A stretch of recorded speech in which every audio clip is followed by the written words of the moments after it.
Here is Romans chapter 11 verses 16 to 18 from the New International Version of the Bible reads. 16.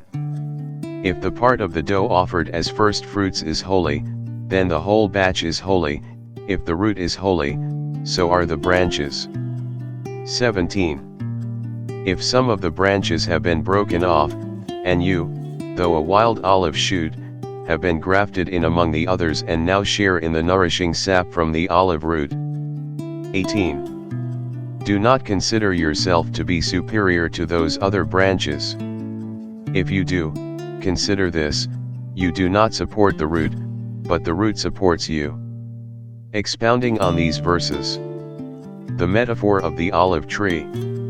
These verses use the metaphor of an olive tree to represent the relationship between Israel, the original branches, and the Gentiles, the wild olive branches.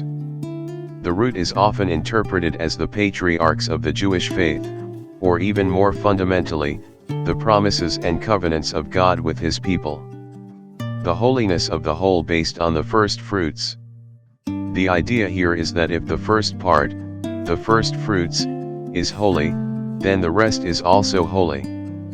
This reflects the principle of representation in Jewish thought, where the initial offering or part symbolizes and sanctifies the whole.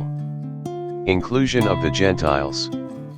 The breaking off of some branches, representing Israelites who did not believe in Jesus, and the grafting in of wild olive shoots, Gentiles who believe in Jesus, illustrates the expansion of God's salvation plan from being exclusively for the Jews to including the Gentiles.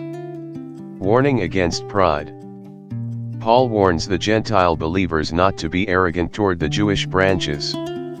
This serves as a reminder that their inclusion in the tree, representing God's covenant people, is not based on their own merit, but rather on God's grace and mercy. The Gentiles, as wild olive shoots, do not support the root, rather, the root, the promises made to the patriarchs and the rich history of the Jewish faith, supports them. In summary, these verses emphasize the continuity of God's plan through both the Jewish and Gentile believers, the principle of holiness and representation, and a warning against pride, reminding believers of the grace that underlies their inclusion in God's family.